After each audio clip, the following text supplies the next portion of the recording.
Assalomu alaykum hurmatli tadbirkorlar.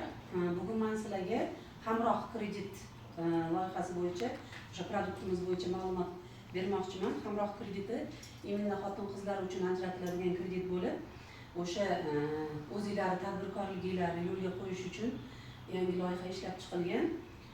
Tadbirkorlik faoliyatini rivojlantirish, tadbirkorlik tashabbuslarini amalga oshirish uchun bazaviy hisoblash miqdorining baravarigacha beriladi.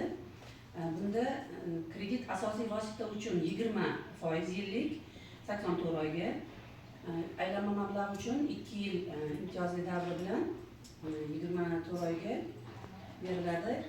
Foizi 21%.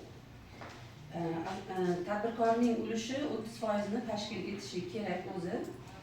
Kamida 2 ta ishchi o'rni yaratgan bitta loyiha uchun bazaviy hisoblash miqdorining 1000 baravarigacha ajratiladi kredit.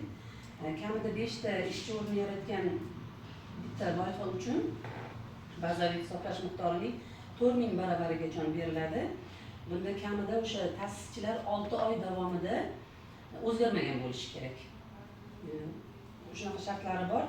Loyiha o'zini o'zi qoplash davridan kelib chiqib 84 oygacha, aylanma mablag'lar uchun esa 24 oygacha boya aytganimdek ajratiladi.